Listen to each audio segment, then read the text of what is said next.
Welcome everyone, thanks for joining us. So right now we have our next session, which is Keeping It Green and More Than Green with Abha Gupta, Stephanie Waterman, and Chris, I'm gonna say Moitika. So you have to correct me on that one, Chris. So I'll tell you a little bit about our presenters for today.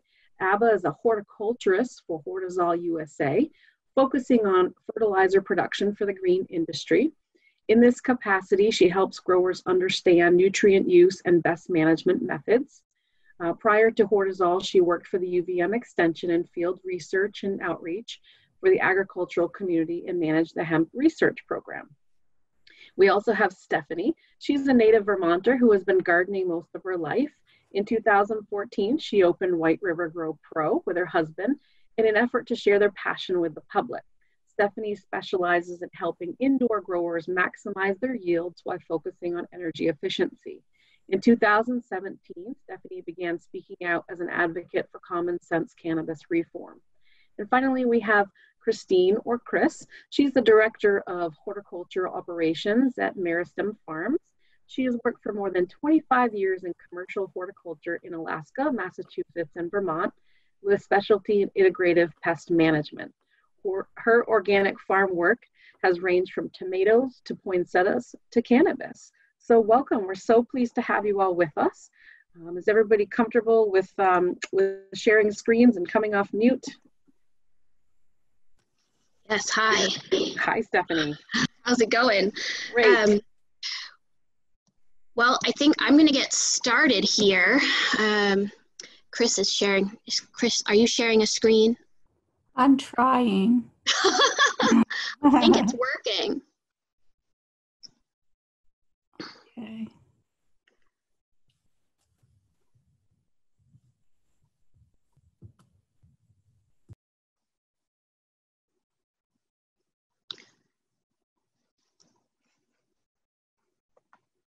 All right, once Chris unshares her screen, I'll get started here.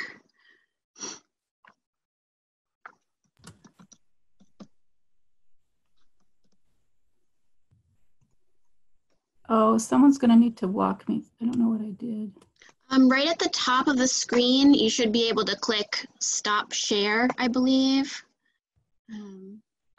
Moderator, can you help with that?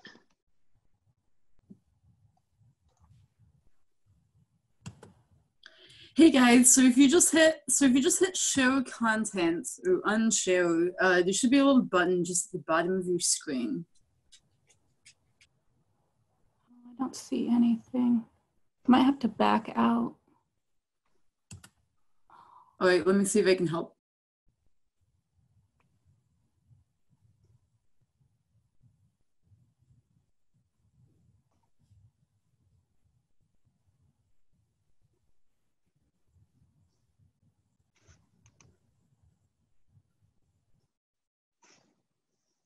All right.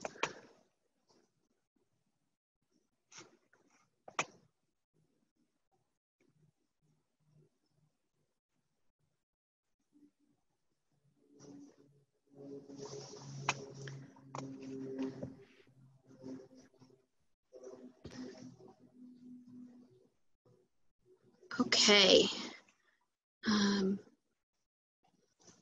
Is it ready to roll, Monica?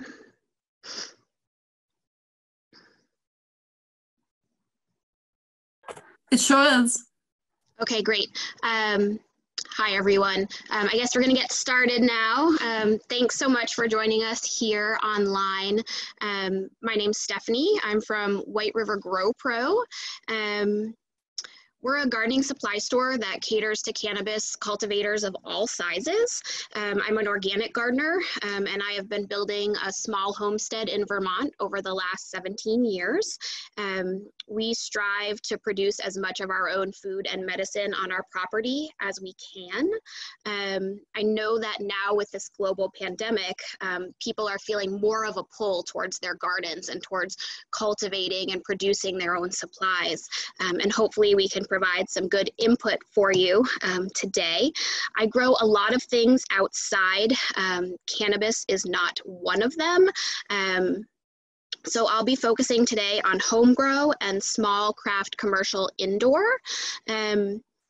My goal when cultivating cannabis indoors is teaching people how to do that in a sustainable and earth-friendly way. Cultivating indoors is my preferred method for a couple of reasons. You have more control. You have more control over your environment that way, and you have more ability to do longer flowering genetics. You know, outdoors we're at the whim of Mother Nature of when we should harvest our plant, right? So Vermont has a very short growing season. Some years are better than others. Indoors is a bit more of a sure thing once you have mastered your environment, once you sort of understand what you're doing with your cultivar. I'm a little bit extreme in my views of what constitutes organic, so I just want to share a little bit about that with you. When it comes to cannabis cultivation, cannabis is a bioaccumulator, right? So it sucks up everything in its environment. And so we really need to be mindful of our inputs because they ultimately end up in our bodies. That's also why we advocate for third-party testing in commercial markets, right? So for example, I don't use any compost that contains conventional food scraps because conventional food scraps often contain synthetic chemicals, pesticides, GMO ingredients, and while that compost product may be certified organic, and I would happily use it in my veggie garden, I'm not going to use it in my cannabis. And you say, why? Why aren't you going to use it in your cannabis if you'll use it in your veggie garden? And for me, the simple answer is I don't light my veggies on fire and inhale them into my lungs. So, you know, when you smoke cannabis, you are getting into your lungs every chemical that is present in that plant, right? I also don't use any land animal products like blood meal or bone meal because those products come from factory farms. They come from conventional animals that are fed GMO grain. They're often given antibiotics. And so if the product isn't organic from start to finish, I don't consider it organic. So, you know, this mindset becomes a little bit more challenging at scale, right? So especially sourcing true organic compost is not particularly cost effective. So if I were looking to farm, say, acres and acres of hemp, I need to compromise a little bit with my inputs at scale. We at GrowPro have developed our own line of nutrients. I'm going to give a little shout out to our new program here. We're very excited about it. It contains no land animal products. It's all certified organic ingredients. We developed this because we could not find a product on the market that met our mark of true organic. Indoors, I utilize an organic living soil. I do a no-till system. Many people think of no-till as an outdoor concept, but when we utilize it indoors, it's a great way to decrease our costs and lower our carbon footprint. In our system, when the plant is harvested, you simply remove that main stem and the main little root ball, and then you re-amend and you replant. All the roots that are left in that pot break down over time and feed your next plant. It's very cost effective. There is a little bit of an investment up front for your materials, but then ongoing, it's very affordable to manage, much more so than a liquid nutrient line. To give you an idea, we produce a pound of high quality cannabis flower for about $60, and that includes electricity, and most of that is really electricity. I want to share with you, this is our display tent at the store.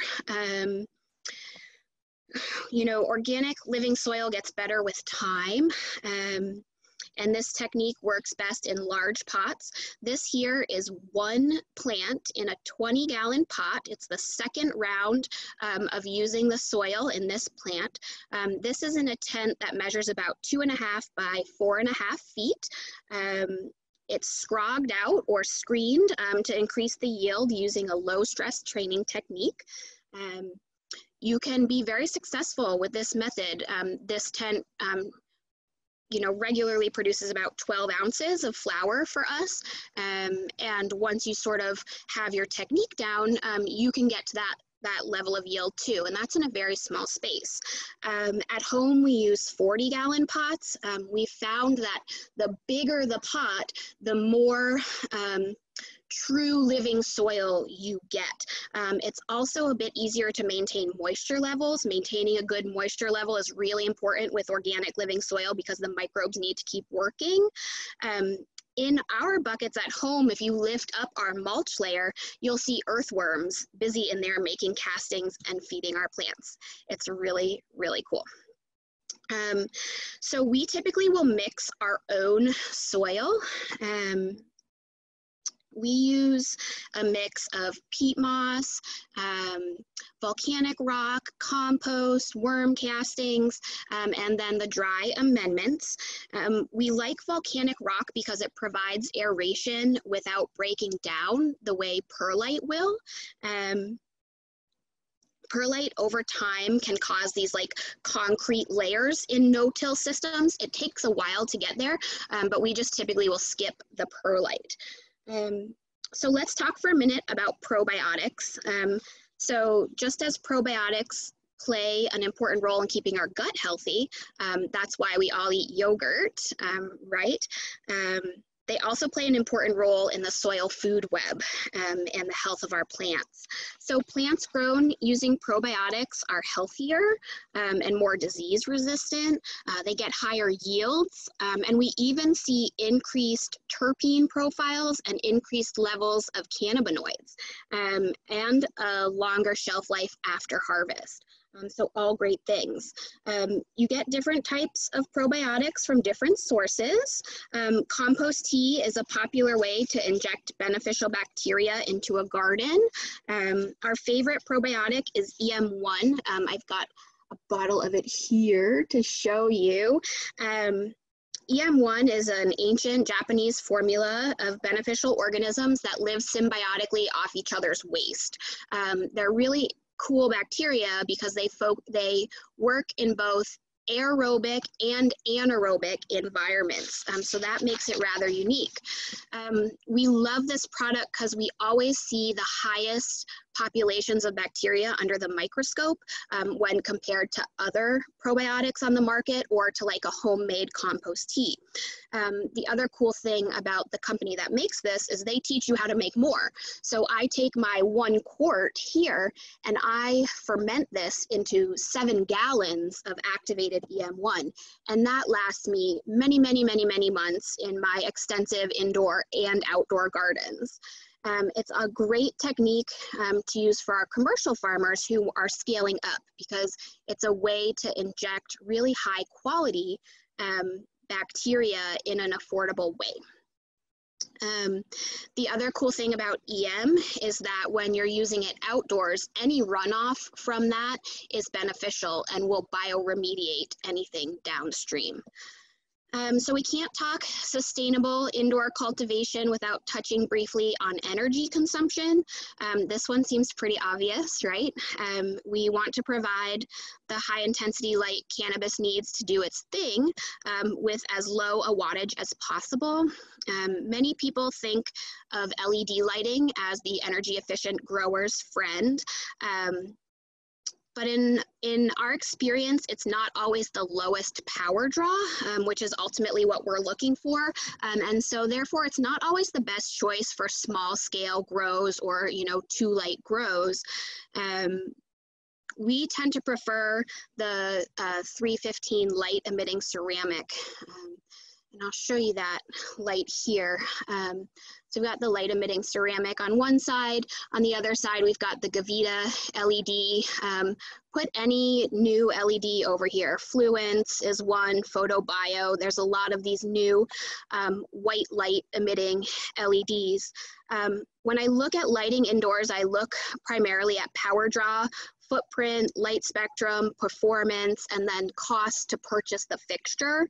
I've done this chart to show you that, you know, any LED on the market that's competing with the 315 in terms of light spectrum, these light spectrums are very, very similar. They're on different scales, so it's a little bit hard to see that. But any light LED that compares is going to use about twice as much power, actual out of the wall, and is going to cost 2 to 3 times more per fixture. So, you know, that's part of why we don't tend to go LED in our smaller scale grows. I like this type of LED. You know, they have their place in commercial grows where we can add CO2 or other things to support our plants.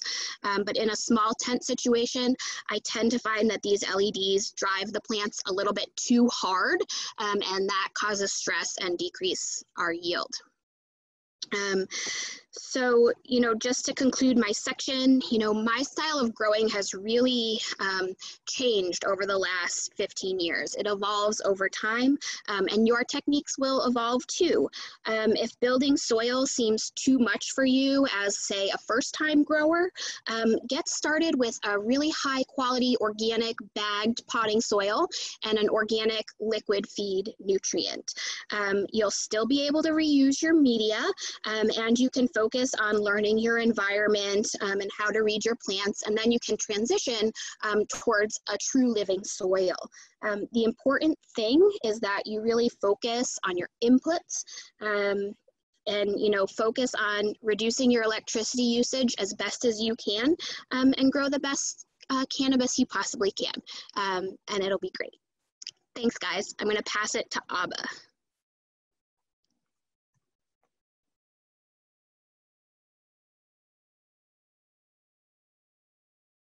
Hi, everyone.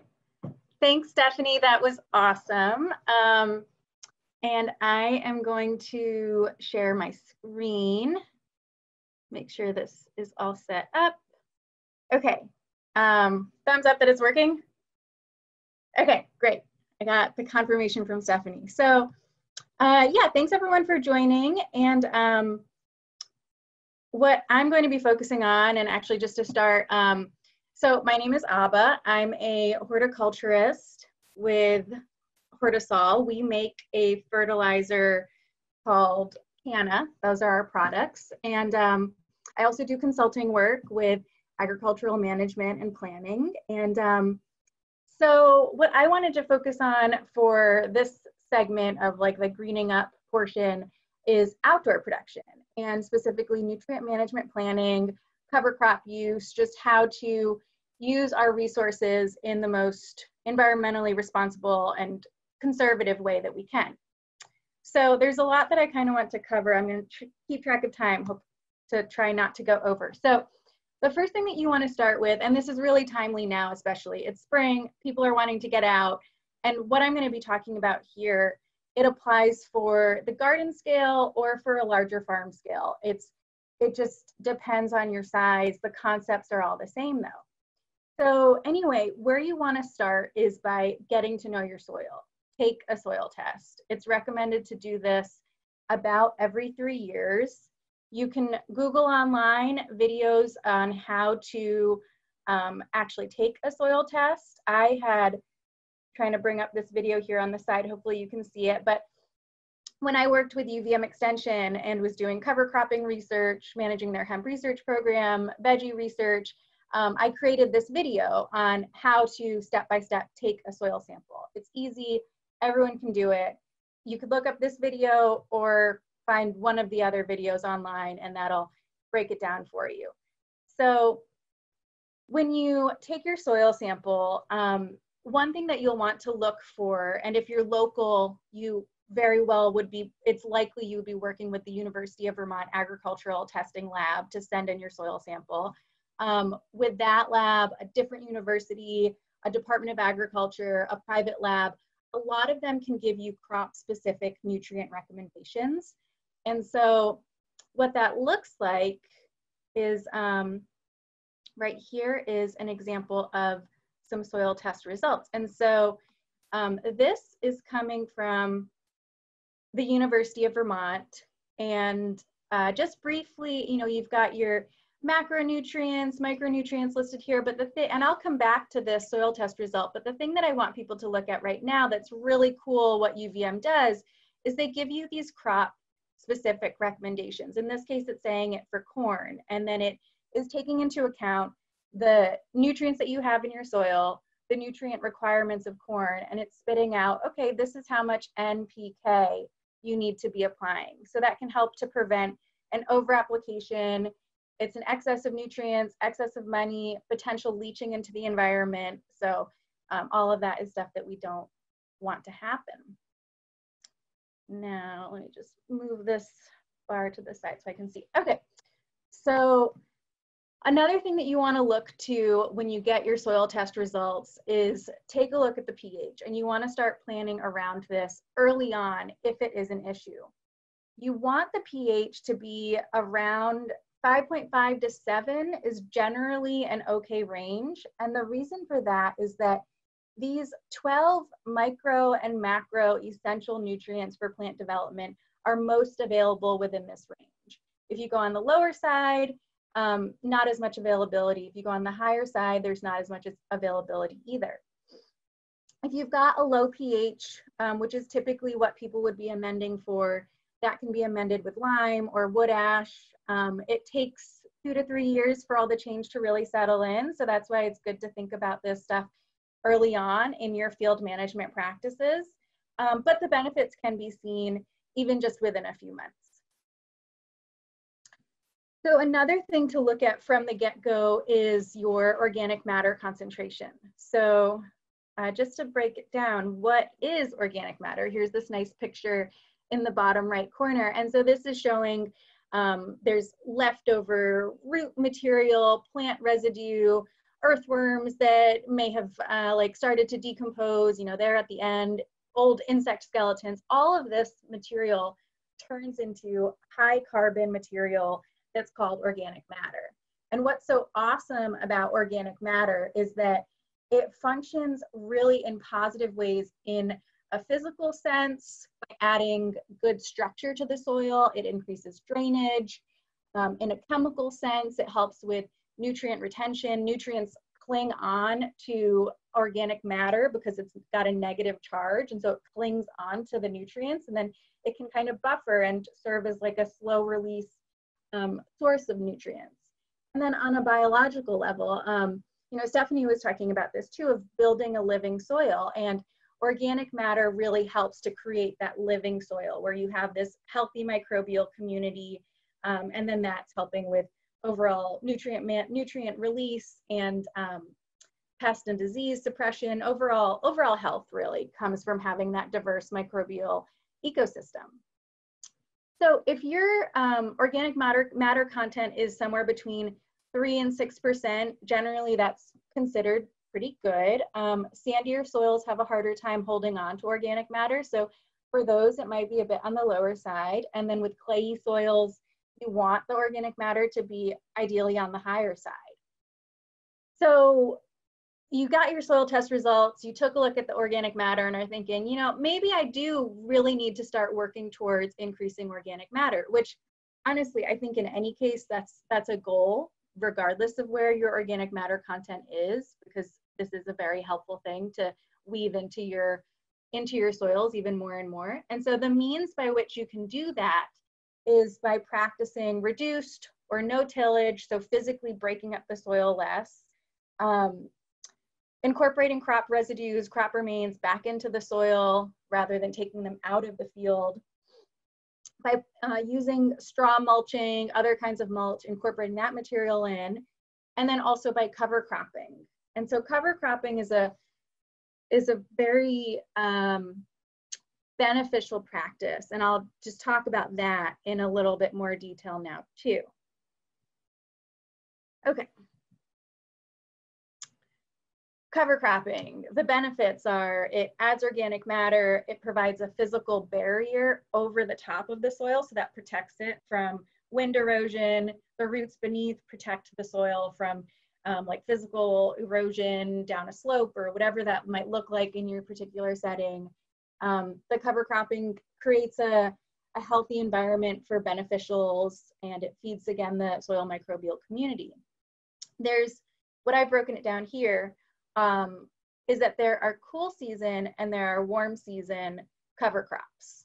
So within the cool season cover crops, you have this variety of grasses, oats, annual ryegrass, winter rye, wheat, barley, triticale, legumes like your vetch, peas, and clover. And these are especially awesome because these legumes fix atmospheric nitrogen and take that gaseous nitrogen, incorporate it into the plant itself. So when that plant in the future is turned over into the ground, it releases that nitrogen and you're getting that material to feed your future cash crop.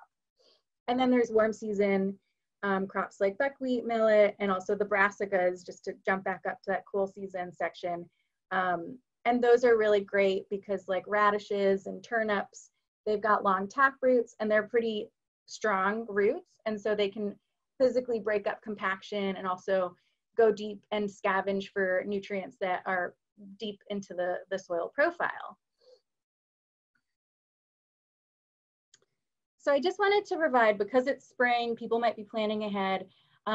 This is an example of what a year-round schedule of cover crops could look like. So in the spring, you put in your oats and peas. In the summer, annual ryegrass. This is great for just like something comes out of the ground, throw down some annual ryegrass. It's short growing.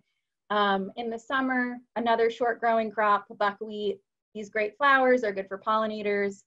And then in the fall, winter rye, a perennial rye, and vetch. And what's really great about winter rye, especially in Vermont, is that it can be planted late in the season, as late as early October. You can still squeak it in, and it should, under a lot of conditions, establish enough so it will come back in the spring and give you like healthy live cover in the spring too.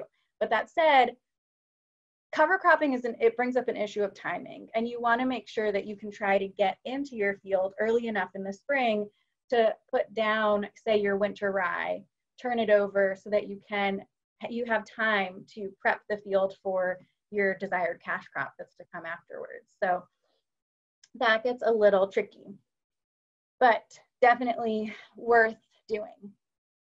Okay, so now I talked about how there's organic matter in the soil, cover cropping.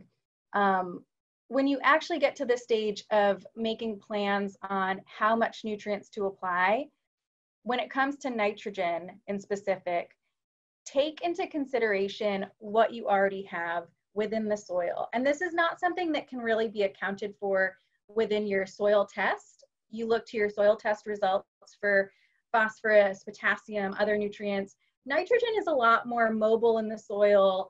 So we kind of have to do this like best guesstimate effort around accounting for what we already have in the soil.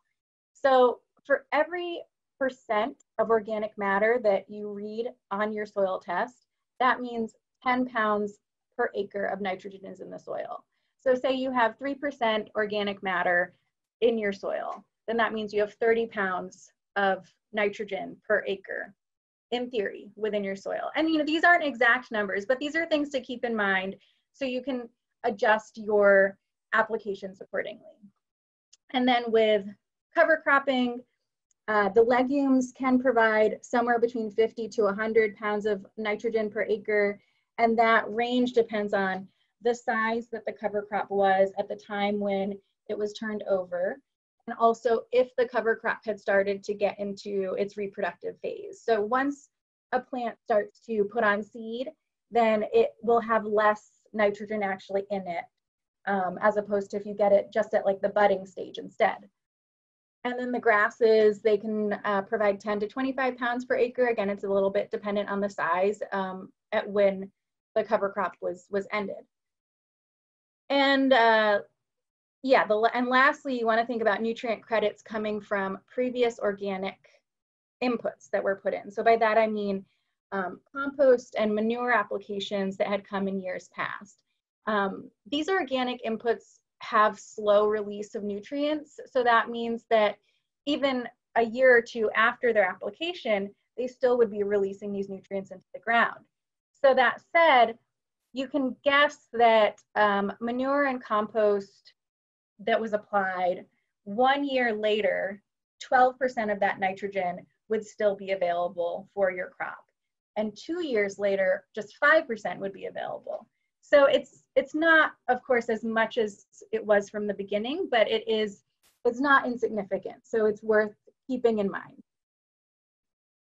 Okay, this is where it gets a little nutty and we're running out of time, but I'm just going to put this up here and people can reference this in the future and look at it more closely. But the takeaways for this and how all these pieces come together is it's in these 3 steps, is that you want to tally up your past credits, look at how much nutrients you still need based off of tallying up your past credits, and then from there, calculate how much to apply. And so I spelled it out here and tried to break down the math in a way that people can reference and come back to in the future. And I'm totally happy to help people with figure out planning around this. And yeah, you can feel free to contact me and I can pick things up along the way. So yeah, I mean, in general though, okay, right, and you want to do this for potassium and phosphorus too. You know, the big 3 at least, nitrogen, potassium, phosphorus. So just to wrap it up, this whole approach, being thoughtful with your nutrient management planning and cover cropping, it brings up challenges, it brings up a lot of rewards. So cover cropping is challenging for the timing. You have one cash crop and you're trying to put in a cover crop at the end of the season, or likewise in the beginning of the season before your cash crop. So that rotational planning can be a bit tricky timing wise, especially as you're working with weather conditions and rain and so on. But yeah, definitely it's worth doing. It's part of it's part of responsible stewardship as someone who manages agriculture and is trying to tend for the environment. The cover crops can increase beneficials, can increase pollinators, they can improve soil health over time, which in turn lowers the amount of inputs that you would have to put into the soil because you've got this strong, healthy microbial community that is working for you really in a lot of ways. So yeah, all in all, this is part of, in my opinion, responsible resource management. And the takeaways are just to start with a soil test, get to know your soils, think about what you already have within the ground, and then try to plan your resource management accordingly and plan your future management accordingly too by incorporating good practices like cover cropping and reduced or minimal tillage.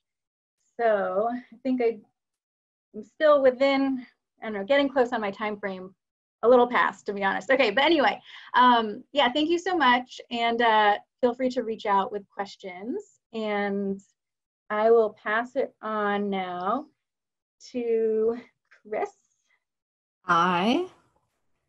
Nice. Great. Is everything set up? Does that look okay? So IPM, and it was so great having we got together and it was so great chatting with Abba and Stephanie about this panel and talking about how we were, you know, on the same page with so much. And so I'm going to refer to what they said a lot because it's so important. But so the IPM, and by the way, it's Chris Modica. I just wanted to, you know, it's not intuitive, my last name. So IPM is Integrated Pest Management. And the way I got started with this is I had a job managing a greenhouse, an educational greenhouse. And that greenhouse was fully addicted to chemicals, synthetic residual chemicals.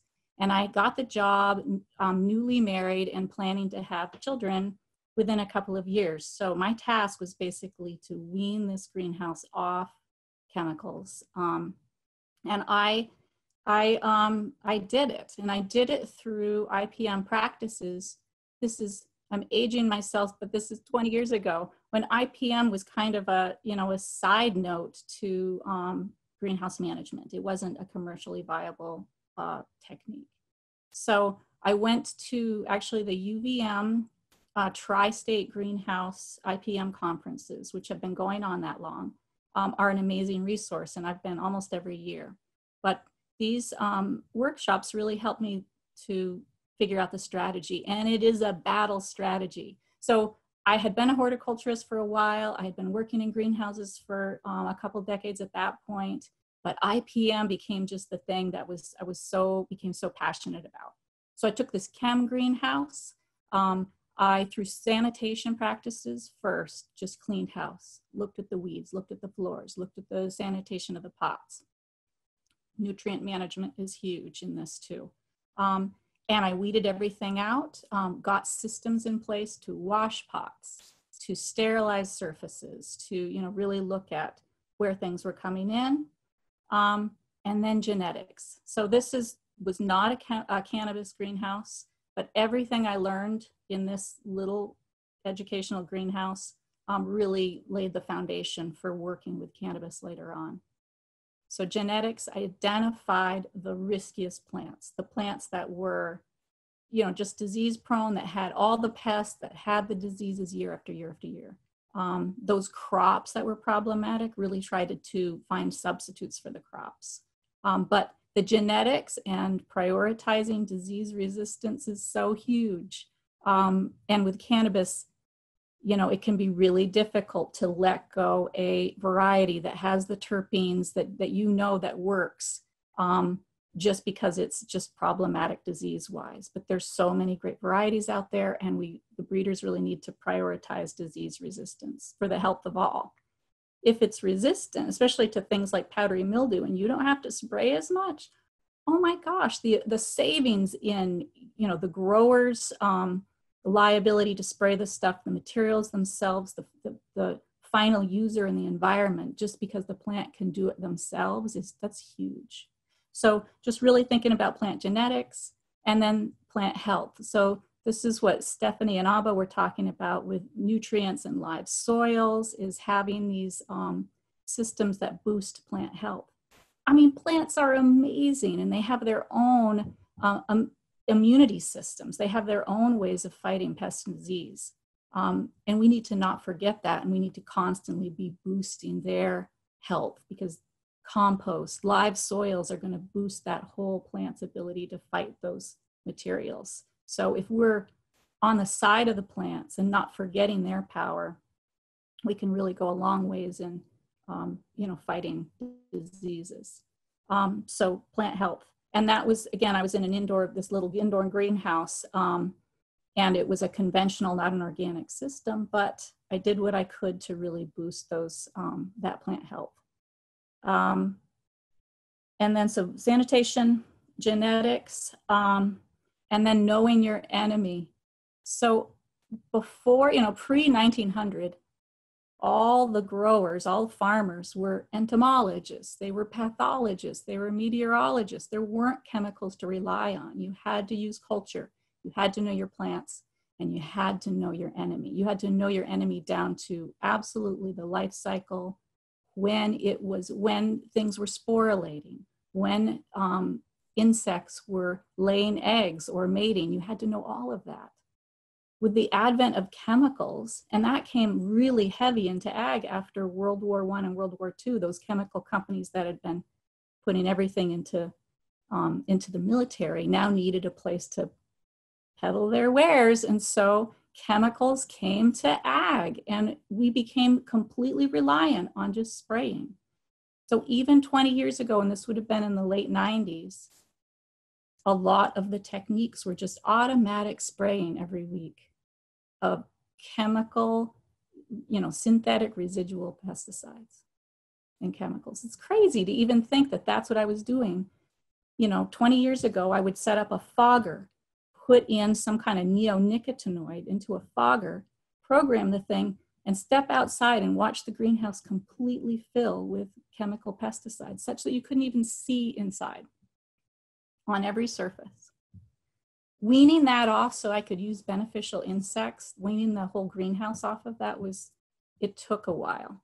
And that's one reason we can't go back to using residual pesticides, things that leave any kind of a residue. Of course, not on the product, but not even in our environments. Because beneficial insects, which are part of IPM that is just so cool and exciting, they're our standing army. They're not cheap, but if you can lay down the right beneficial insect, you have an army in there just fighting away, and you don't have to do a thing but monitor.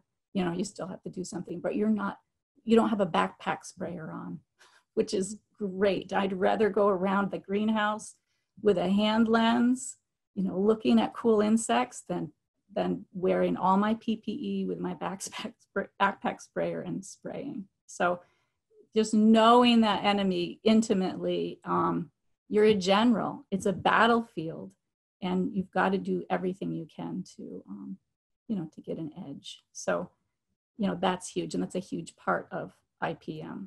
And every time those little beneficial insects are taking things out, you're not spraying, you're not leaving anything on that plant that could hurt the environment, hurt the final user, or hurt the grower or the applier. So that's such a huge thing with pests. With diseases, it's trickier. So diseases, Vermont has a great pesticide, fungicide, a materials list for cannabis. We're really lucky. We have a great program. The Agency of Agriculture is amazing. I think they're really doing a great job dealing with growers and responding to growers, but we have a decent list. There's quite a few tools on there, and they're not residuals. I think they're really safe. They do a good job of balancing all these things of being effective and then not hurting consumers and being fairly safe to spray. But you'd never spray anything, even if it has OMRI and organic to the nines. You always, of course, need to have your PPE. So even when I've been switching, everything from residual chemical pesticides, I've sprayed tons of material in my life, but I've been careful every single time. Careful on two fronts, careful myself to wear. We're talking PPE all the time now, but careful to wear the appropriate PPE every time, and careful with when I'm applying it. So like Stephanie was talking about, this isn't a leaf that we're eating. This in many cases is being consumed by burning it. So we don't know what's going to, how certain things are going to affect the final user. So we have to absolutely always treat this as if it's medicine and you're growing medicine, of course. And I've worked in medical and I've worked in hemp, and just having that mindset of, as an IPM person, as the person dealing with the pest and disease, I've always just kept it in my head. I'm the person that is the only thing standing between what's being applied and the final consumer. In the case of extraction, there is an extra step, but for any smokable flower types of products, that grower is the final stage. They are the caretaker for any consumer as far as what is being applied and how it's being applied. If it's going to be applied just in veg, no residuals should be applied in flower at all. So, just having that, I felt very passionate about that role that the grower plays, the applier, and definitely the people who are making the decisions about what type of material is being applied. And I've had other growers that I've guided, and I've just said, keep it in your mind that would you consume this with what you're putting on it? Would you let your family member or somebody that you care about consume this? And just constantly keeping that caretaking in mind is important. It's an important role for the IPM people, especially. So that comes down to know your tools. And again, that state list is great, and getting familiar with all those materials. And there's some amazing biological pesticides. using bacterias to colonize the leaf surface. And then they have to be used differently than chemical pesticides. So for the most part, a lot of the materials on those lists have to be put down in a preventative fashion. So you can't wait till you have the problem to apply them and have them be effective. You're laying down a living, another organism population on that leaf surface. So you need to be proactive, get the materials ahead of time, plan to be applying all through vegetative state, often on a weekly basis. And what happens is those beneficial bacteria, a lot of the materials have bacteria, will colonize that leaf surface. They will prevent the pathogen from having any real estate to attach to that leaf. It's beautiful. It just needs to be kind of constant. So you're not only growing the plant, you're growing beneficial insects, you're growing biological fungicides. So it's a lot of life, but we're talking living soil. We're talking, organic matter that's feeding that living soil, where everything is feeding plant health. And it's complex, but in the end, it's just so much better for, again, the environment, the consumers, and the growers. And all of this has to be pretty holistic. Like Stephanie was talking and Abba was talking about, just that, thinking about nutrient management, the environment, all of it goes into this holistic cultivation methods where you're decreasing the amount of chemicals and keeping everybody safe, the earth safe, the users safe, the growers safe. And I know time-wise, we're at almost there. I don't know if there's questions or if Abba or Stephanie wanted to jump in with any other thoughts.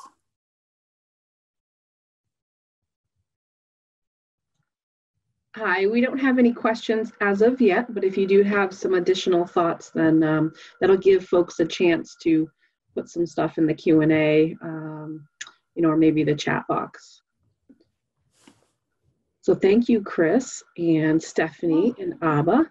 Very knowledgeable. I know I've learned a lot just from putting the three of you together, and I'm very curious on how this is all gonna work, and it'll give everybody the chance to kind of play around, you say, with their different soils and kind of try to experiment before they actually have a problem. So that's great advice. Let's see, any additional thoughts you'd like to add? It looks like you've either overwhelmed people, or they're probably out there doing what I did, searching at different soils and different things that you can do.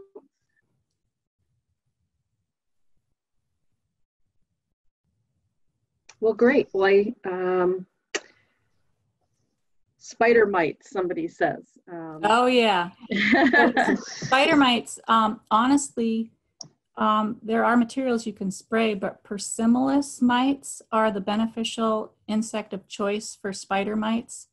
Persimolis mites, you can, there's a lot of different companies you can order from, and again, these things aren't cheap, but if you just over applied Persimolis mites in a small grow situation, you just need to do it weekly probably, and they can overcome your spider mite problem if in enough numbers and if the environment is favorable. And you just want to increase your humidity. Spraying, spider mites hate misting too, so just taking a mister bottle and spraying them on the underside of the leaves will also really help too. Just spraying them with water, right, Chris? Just water. Just water. Just water. Yeah. Sorry. Yeah. Just water. Yeah. I think it's also important to mention, we can utilize all of these techniques indoors as well. I use several different beneficial insects in my indoor no-till gardens, and they kind of reproduce, and I'll re-inoculate my next pot, and then I have to bring in new stuff quarterly about is sort of how I find. I think you're going to need more in an outdoor or a greenhouse application potentially. But when you're fighting a pest in your indoor garden, it's really important to think about how you might be contaminating your space. So we had the question about spider mites. If you're growing indoors in the summer, you can bring spider mites into your grow space on your clothing. We have spider mites outside in the grass in Vermont. You know, some years are worse than others, but, you know, practicing, you know, changing your clothes. Go into your grow room indoors with clean clothes and clean indoor shoes, so you're not bringing these contaminants back into your garden. And then also treating any plants that you bring into your space, treating them like they're infected. Even if you get them from a friend who says, I don't have any bugs, they always have something. So we're gonna, you know, spray with something non-toxic. We're gonna just kind of do it preventative in the first few weeks of veg, so we know, hey, we're gonna go into flower with a totally clean room. So that's really important as well. Yeah, and I would add to that, there's a technique, a dipping technique, just like Stephanie said, assuming the material, any live plant material. By the way, seeds are tons cleaner than live plant material, always. But if you get live plant material, assume it's not clean. And there's some good dipping techniques using everything, you know, things that are already approved for Vermont. And generally, these are things like insecticidal soap, adding Bovaria, which is a Botanigard, which is an insecticidal fungus, and doing these dips at basically half strength. So you would take your new small plant material, you would just dip the foliage in these things. You need to look everything up online and look at the recommendations, but it's a really effective technique for cleaning up incoming plant material. Excellent tips. Again, Stephanie, Abba, and Chris, thank you so much for your time with us today. We really appreciate all your knowledge. And so we will have a short break until we start again at noon. So thank you again. And just a few notes here. Next up is Lunchtime Jam with Julie Wynn. So then we're going to have a health and wellness lunch and learn with Yamil. That would be our Film House sponsor at 12:10. So both of these are over in the Film House room. And so the links are all provided here in the chat. And again, we thank you all for your time and look forward to having you with us for the rest of the afternoon. Thank you.